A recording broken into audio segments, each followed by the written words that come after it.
Merci Jonathan de m'avoir invité. Conférence très intéressante.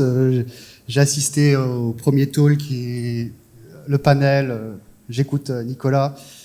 C'est très intéressant.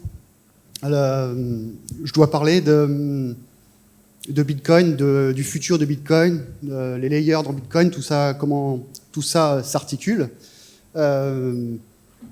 Mais je vais le prendre différemment aujourd'hui. Je ne vais pas du tout aborder la technique, la technologie. Je ne vais pas parler de code, je ne vais pas parler de serveur, je ne vais pas parler de ces choses-là. Puisque Bitcoin évolue, et puisque Bitcoin est apparu, ce n'est pas apparu sans raison, il y a des gens derrière. Et les gens qui font ces logiciels, qui font Bitcoin, qui font Lightning, qui font tous ces logiciels, tous les gens que vous pouvez voir ici, ils font ça en fonction de leurs propres valeurs. Et peut-être que l'évolution de Bitcoin, la façon dont c'est développé, les fonctionnalités que ça apporte, c'est aussi le reflet des valeurs des développeurs, des gens qui sont autour de ça. Donc peut-être des gens ont entendu parler de ce qu'est un cypherpunk, ou peut-être de ce qu'est le crypto-anarchisme. C'est des choses dont on ne parle pas souvent, pas du tout en conférence, parce que c'est pas politiquement correct. Mais Bitcoin n'est pas du tout politiquement correct, donc parlons-en. Et donc, qu'est-ce que c'est l'avenir de Bitcoin? En fait, c'est tout ce que Bitcoin va absorber. On voit que Bitcoin a beaucoup de potentiel, beaucoup de gens s'y intéressent parce que ça apporte beaucoup de liberté aux gens. Donc on ne sait pas vraiment où ça va, mais on s'en sert pour certaines raisons, parce qu'on peut faire des paiements de pair à pair en espèces, et ça protège nos libertés individuelles. Donc avant d'aborder l'évolution de Bitcoin, comment il va évoluer, on parlait de ce que c'est, mais pas du côté technique, du côté des gens qui peuvent voir ça, qui n'y connaissent rien à l'informatique, et essayer de savoir comment eux, ils envisagent Bitcoin. Donc Bitcoin, quand je l'explique de cette manière-là à des gens qui n'en ont rien à faire de la technique, c'est ce que je leur dis. Je leur dis, Bitcoin, c'est une loi monétaire choisie sans permission. Donc c'est de la monnaie, on a le droit d'y entrer, opt-in, il n'y a pas de permission, permissionless. Elle est choisie, c'est-à-dire qu'elle n'est pas contrainte du tout. Donc le but de cette loi est d'obtenir le consensus le plus large sur une idée définie de la monnaie. Et c'est là où on voit que ça commence à coincer. On a entendu quelques questions sur les régulateurs, les régulations, toutes ces choses-là. On discute de la monnaie, la définition de Aristote, réserve de valeur, moyen d'échange, unité de compte. Qu'est-ce qui définit une monnaie? Est-ce que la monnaie fiat est une monnaie? Est-ce que Bitcoin est une monnaie? Et il n'y a pas qu'une seule définition de la monnaie, il y en a plusieurs. Et Bitcoin en donne une. Donc c'est un système d'espèces électroniques de pair à pair, dont l'implémentation de référence est Bitcoin Core. Il définit ces espèces électroniques comme pseudonymes, insaisissables et incensurables.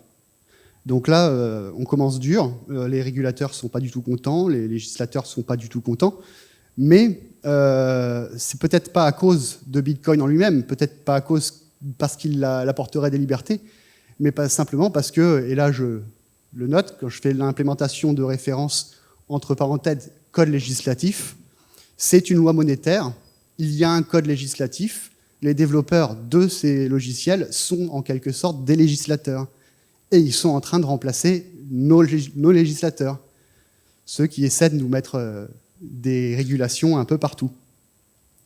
Donc dans notre monde, on a beaucoup analysé Bitcoin. On l'analyse sur qu'est-ce que c'est son consensus, quel est le consensus Nakamoto. Et donc dans le consensus Nakamoto, là j'en ai fait une version un peu plus simplifiée. Donc il y a les développeurs, les mineurs et les utilisateurs qui maintiennent Bitcoin, qui maintiennent la réglementation, la loi. Après, dans les utilisateurs, on peut les différencier entre les échanges, les marchands, les utilisateurs finaux, les utilisateurs de monnaie. Mais je les ai regroupés en 3 parties. Et donc, ça définit le législatif, c'est-à-dire le développeur qui écrit le code, il le propose au choix sans permission. Il y a les mineurs qui participent à ça, qui vont avoir un rôle judiciaire, c'est-à-dire c'est eux qui impriment le bloc, et le bloc, on ne peut pas le changer, on ne va pas le changer, le bloc. Il n'y a personne qui peut faire ça. Et l'utilisateur qui, lui, fait tourner son nœud, et donc c'est l'état de conscience supérieur, faire tourner son nœud, parce que dans ce cas-là, on devient l'exécutif, on devient la personne qui maintient le consensus autour de Bitcoin, qui maintient cette loi monétaire. Donc là, on va juste gratter un peu la technique, juste un tout petit peu. Donc Bitcoin, tout le monde connaît le logiciel Bitcoin qui peut s'installer. C'est le layer 1, il y a d'autres layers qui existent. On a beaucoup parlé de Lightning Network, mais il y a d'autres choses que la Lightning Network. On va en parler. Et les couches, pour rester simple, je les mets en deux parties. La première, c'est le layer égal 1, c'est Bitcoin sur chaîne, c'est la base, c'est ce qu'il y a de plus simple, c'est le logiciel qui a été créé à la base par Satoshi Nakamoto. Et ensuite, il y a les layers qui sont supérieurs à 1. Donc, c'est les extensions, c'est au-delà de la chaîne, c'est off-chaîn, comme par exemple pour Lightning Network. Mais on va parler de, est-ce que c'est le layer 2, est-ce que c'est le layer 3, est-ce que c'est le layer 4 ? Et en fait, il s'agence de la manière qu'on veut. Ces extensions, elles peuvent être les layer 2 ou layer 3. On va le voir, on peut le voir dans cette espèce de schéma que personne ne va comprendre. Il est tiré de l'association LNPBP, qui est une association qui travaille sur comment on définit la layerisation, les layers sur Bitcoin et comment on les fait marcher ensemble, comment on peut les faire évoluer. On a vu tout à l'heure avec Lightning, il y a les bolts, donc les références pour implémenter. Et LNPBP, c'est Lightning Network Protocol, Bitcoin Protocol. C'est tout un set de codes, de librairies qui permettent d'agencer en différentes couches des logiciels pour servir différents buts qui ne sont pas forcément monétaires d'ailleurs. Donc il y a beaucoup d'innovations à l'intérieur de cette association et au niveau du code, au niveau des idées qu'il y a derrière. On voit un petit peu de Lightning Network là-haut, LNP Node, des choses. On parle un peu de RGB, il y a différentes choses. C'est un des nombreux graphiques que vous pourrez trouver sur le site de l'NPBP. Mais voilà, ça ne limite pas juste à la monnaie. On essaye d'aller plus loin sur Internet, sur le stockage décentralisé, les communications secrètes, sans métadonnées, des choses, on en revient aux valeurs, c'est-à-dire des choses qui nous donnent de la liberté. Donc le layer 1, Bitcoin sur chaîne. Là, je ne vais pas vous l'expliquer, je vais vous donner la façon la plus courte que moi j'ai d'expliquer aux gens comment fonctionne Bitcoin, parce que ce n'est pas forcément évident. Quand on commence à Bitcoin, on est vite passionné et on veut transmettre, mais il y a de la technologie, et comment essayer d'expliquer ça sans avoir à expliquer tout un tas de mathématiques, toutes ces choses-là. Donc il y a 3 choses dans Bitcoin à connaître. Il y a la cryptographie asymétrique, la preuve de travail et les réseaux d'échange de pair à pair. Donc les réseaux d'échange de pair à pair, c'est simple. L'exemple, c'est The Pirate Bay, les torrents. Il y a plein d'entreprises de gestion de droits qui ont essayé de tuer le protocole. Ils n'y sont jamais arrivés. Donc on a prouvé par le fait que ce type de réseau est incensurable. Vous pourrez toujours trouver n'importe quelle série américaine sur The Pirate Bay, ça ne s'arrêtera jamais. Et c'est moins cher que Netflix. Sur la cryptographie asymétrique, ça tient en 2 phrases, tout ce qu'il y a à retenir. Lorsque ma clé de chiffrement est publique, tout le monde peut m'envoyer un message secret. Donc là, on est dans la cryptographie du secret. Et lorsque ma clé de déchiffrement est publique, tout le monde peut vérifier ma signature. Et là, on est sur la signature. Dans Bitcoin, ce ne sont que des signatures, il n'y a pas de secret. Donc, les clés publiques sont des clés de déchiffrement. Ma clé privée va être la clé de chiffrement. Et donc, j'ai besoin de la clé privée pour créer une transaction Bitcoin. Et enfin, la preuve de travail, j'entends beaucoup de gens me dire c'est un algorithme magique, un puzzle ou je ne sais pas quoi. Non, c'est quelque chose de très basique, je dirais brute force. On a une fonction f de x, et ça, c'est pas compliqué à expliquer, tout le monde ça a été au collège quand même. Donc une fonction, elle retourne un résultat, et on va lancer cette fonction des milliards de fois jusqu'à atteindre d'avoir une réponse, un nombre qui soit en dessous de la difficulté cible du réseau Bitcoin. Donc on est dans des chiffres très très gros. Quand je parle de milliards, c'est plus que ça en fait. Et sur ce layer 1, Bitcoin passe les évolutions, comment depuis le début de Bitcoin, comment ça évolue. Ça marche par des forks, les gens commencent à comprendre ce que c'est un fork. On a entendu parler de Bitcoin, Bitcoin Cash, Ethereum classique. On sait que parfois il y a des désaccords sur un consensus et donc il se passe des forks. Et puis même ça, c'est juste pour les questions politiques, pour des questions de le fork Bitcoin Cash ou le fork Ethereum classique. C'était pas des forks techniques, c'était des forks clairement idéologiques. Sur Bitcoin, où on essaie d'éviter les forks, et les forks généralement ne fonctionnent pas très bien, on veut quand même faire évoluer le protocole. Donc il y a deux types, il y a le hard fork ou le soft fork, donc le schisme dur ou le schisme léger. Et je parle de rétrocompatibilité, c'est-à-dire qu'un schisme léger, ça va être la possibilité de faire un fork, donc d'apporter de nouvelles fonctionnalités, tout en permettant aux gens de conserver l'ancien système. Donc c'est comme si on écrivait une nouvelle loi, mais qu'elle était opt-in, choisie, et on peut choisir d'y participer ou pas. Mais dans tous les cas, ça reste rétrocompatible. On peut toujours faire tourner des anciennes versions du logiciel, ça va fonctionner. Donc dans ces forks, on en a beaucoup parlé, il y en a deux. Il y a celui de 2017 avec Segwit, Segregated Witness, et celui de 2021 avec Taproot, qui ont des enjeux et des spécificités bien particulières. Donc celui de Segwit, c'était sur... comme il y avait cette histoire de taille des blocs, et elle a été réglée, on a dit non, la taille des blocs, ça va rester 1 méga, parce qu'on veut que ça reste décentralisé.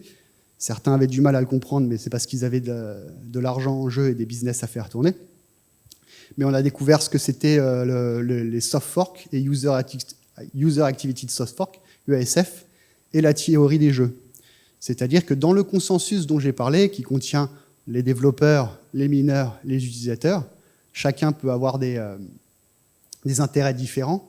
Et le développeur, bon, son intérêt, chaque développeur peut développer et proposer son code, donc il ne va pas avoir de difficulté, il peut parler aux gens, parler via son code, proposer une législation. Le mineur, il peut miner ce qu'il veut, en théorie, en pratique, il ne le peut pas, et c'est ce qui nous amène à la théorie des jeux, c'est que les utilisateurs, eux, ils n'ont aucun moyen, ils sont juste utilisateurs, ils ne savent pas écrire de code, ils ne sont pas le mineur, ils sont, comme j'ai expliqué, l'exécutif. Ils exécutent cette loi monétaire. Et leur seul moyen de pression, c'est la théorie des jeux, c'est jusqu'où on va aller. Est-ce qu'on est prêt à aller jusqu'au fork? Et c'est pour ça qu'on appelle ça User Activated Soft Fork, c'est les utilisateurs qui poussent les autres parties, le législatif, le judiciaire, en leur disant c'est nous qui exécutons le code, on exécutera celui qu'on veut, et vous allez perdre de l'argent. Et c'est forcé, c'est un moyen de tordre le bras aux développeurs et surtout aux mineurs, ou à d'autres entreprises qui auraient des intérêts en jeu, à appliquer ce que le consensus voulu par les utilisateurs. Donc ça a été très pénible, très long et très marquant dans l'histoire de Bitcoin, c'est pour ça que j'en parle. Et cette année, donc, il y a eu la mise à jour avec Taproot, qui s'est passée beaucoup plus facilement, comme une lettre à la poste, même sur la méthode d'activation de cette nouvelle version. c'est bien passé, il n'y a pas eu de difficultés. Il y a eu un UASF, mais on n'en a pas beaucoup parlé, donc politiquement, c'était peut-être moins nécessaire. Donc Taproot, on en a parlé tout à l'heure, ça retire dans les transactions, dans les contrats Lightning certaines possibilités de dépenses sur une transaction, et donc ça augmente l'anonymat, ça renforce l'anonymat. Donc ça a été accepté par les mineurs parce que justement ça enlève de la donnée des blocs, de la donnée des transactions, donc c'est une optimisation, on peut mettre plus de transactions par bloc, donc c'est intéressant pour le mineur. C'est pour ça que ça a été accepté sans discussion. Et donc, on voit la différence entre les évolutions qui vont être des optimisations de la taille des blocs, donc qui mécaniquement renforcent l'anonymat, et des optimisations qui ne sont pas une optimisation de la taille des blocs. Et là, c'est plus difficile. Et donc, on n'a pas parlé d'une mise à jour qui est proposée pour Lightning Network avec L2 et quelque chose qui s'appelait SIGHASH No Input et qui maintenant s'appelle SIGHASH No Any Preout. Bon, c'est des termes techniques et on s'en fiche. Ensuite, au-delà de cette couche 1, de ce Bitcoin qui a ses règles qui sont assez difficiles à faire évoluer, comme on le voit, les layers supérieurs à 1, donc Lightning Network, les sidechains, RGB, toutes ces choses-là, on les développe comme Bitcoin, c'est-à-dire on essaie d'y mettre quelque chose, j'ai envie de dire législatif, on essaie d'y mettre des valeurs. Donc Lightning Network, ça a répondu à un problème de scalabilité, parce qu'on voulait un système qui puisse être utilisé par le plus de monde possible, qui soit pas très cher. Et donc Lightning Network a été l'incitation de Lightning Network, c'était la scalabilité. Mais on a découvert aussi que ça améliorait la fongibilité, parce que les bitcoins que j'envoie depuis Lightning Network, ce ne sont pas les mêmes bitcoins qui sont reçus à l'autre bout de la chaîne de transaction, de l'éclair, on va dire, comme l'a indiqué Yorick tout à l'heure. Mais après, il y a d'autres valeurs, l'anonymat, la confidentialité, qui ne sont pas la même chose, la souveraineté et la composabilité des contrats. Comment rendre le système capable de faire des contrats, d'exécuter des contrats.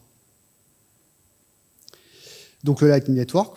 Donc le Lightning Network, c'est un réseau de pair à pair à routage en oignon fait de contrats cryptographiques à plusieurs parties, agnostique de chaîne, dont la mise à jour se fait hors chaîne et où le tricheur perd tous ses fonds. Yorick l'a expliqué, c'est très bien.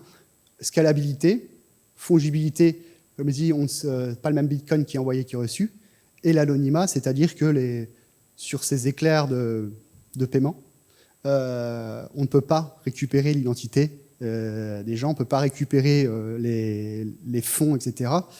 Et quand il y a eu une discussion et des questions sur quels sont les volumes utilisés par Lightning Network, moi je suis le dur, c'est-à-dire que je ne veux pas que ces informations soient disponibles, je ne veux pas qu'il y ait quelqu'un qui soit capable de dire combien de bitcoins sont transactés par Lightning Network par jour ou par mois.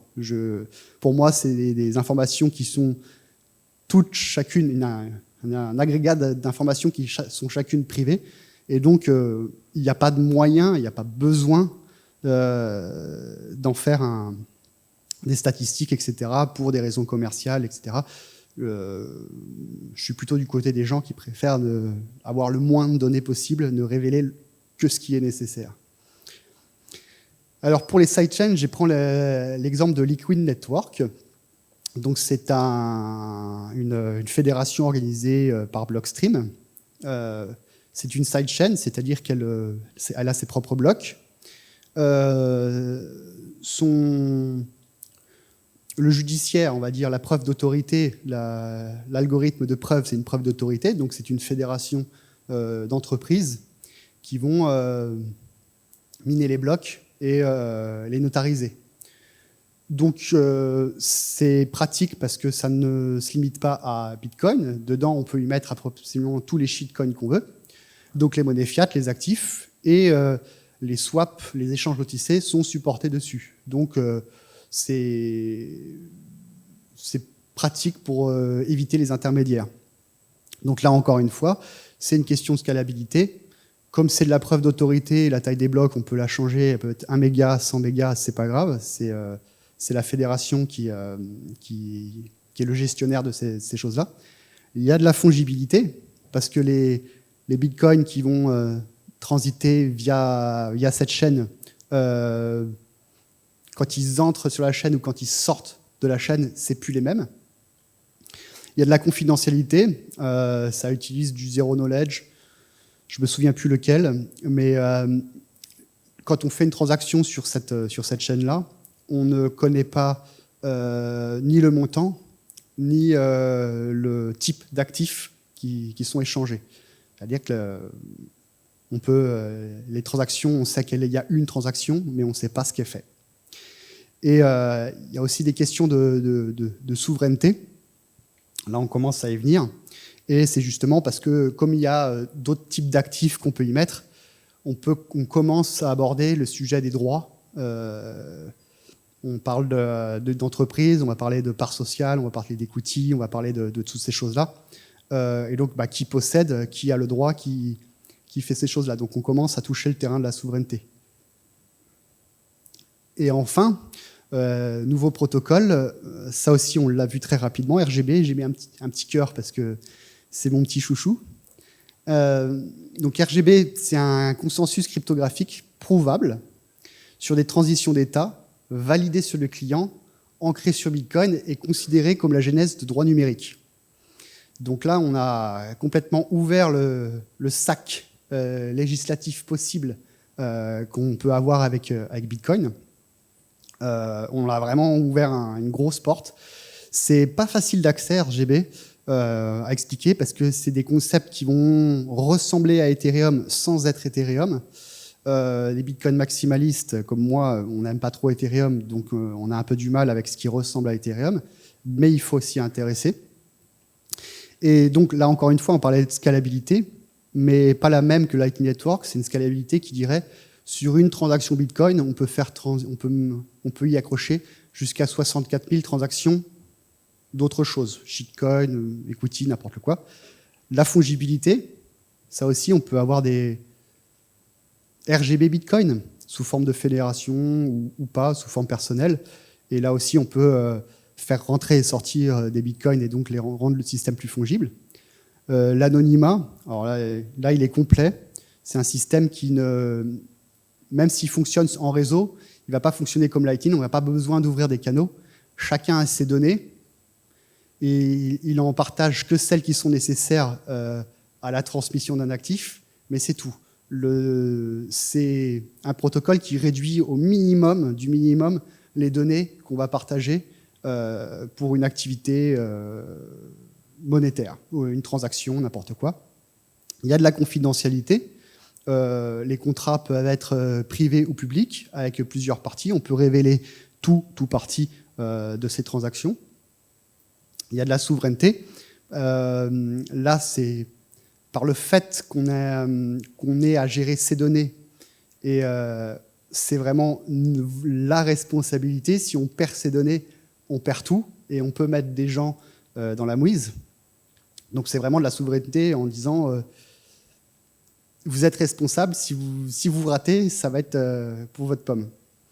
Et enfin, la composabilité des contrats. Et ça, c'est très attendu chez pas mal de gens sur Bitcoin, c'est comment faire sur Ethereum, comment avoir les pools de liquidité, comment faire des flash loans, comment avoir tous ces smart contracts très, très sympathiques, tout ce qu'on peut faire avec sur Ethereum, la DeFi, toutes ces choses-là qui peuvent être intéressants dans le monde financier qui nous attend.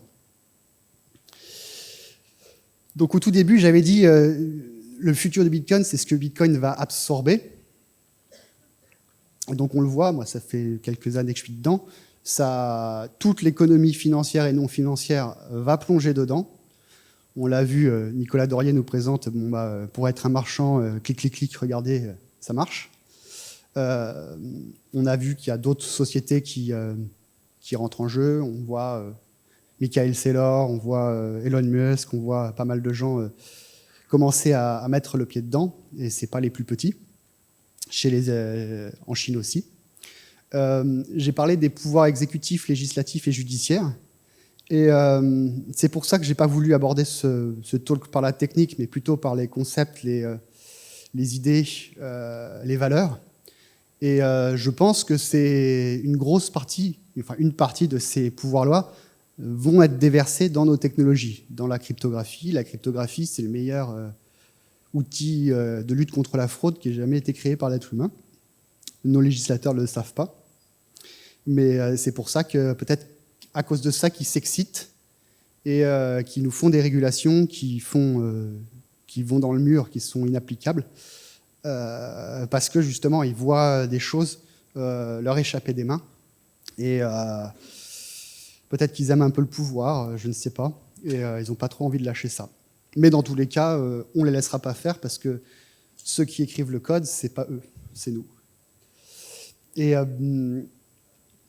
pour leur expliquer pourquoi on est aussi, on veut avancer dans ce sens-là, on parle très souvent de smart contract, mais vraiment très souvent, hein, je le vois partout, c'est le bingo, des bullshit, tout ça, mais personne ne sait ce que c'est un smart contract.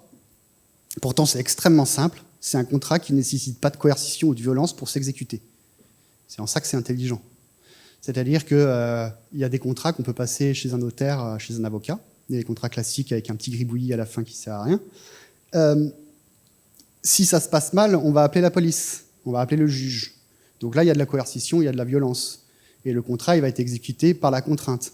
Alors qu'un smart contract n'est pas exécuté par la contrainte, il est exécuté parce qu'on a un engagement cryptographique dedans. Et c'est ce qui change complètement la législation, les législations.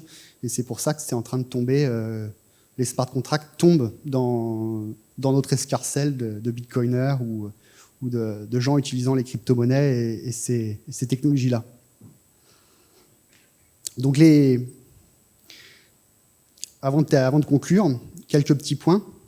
On voit que les régulateurs ou les banques centrales nous proposent des CBDC. Certains m'appellent pour me demander ce que j'en pense et je leur explique, comme je vous explique ce que j'en pense. Ils nous proposent une CBDC dans 5 ans et on pourra en avoir au maximum que 3 000 €. Et donc je leur explique que Bitcoin et ses possibilités sont beaucoup trop séduisantes pour qu'il ne soit pas utilisé par le plus grand nombre. Donc Bitcoin, c'est simple, les gens vont utiliser Bitcoin. La CBDC, c'est compliqué, c'est limité, les gens ne l'utiliseront pas. Donc 5 ans avant qu'on le fasse, on sait déjà que ça va être un échec. Ensuite, je leur explique qu'on se dirige vers plus de liberté économique.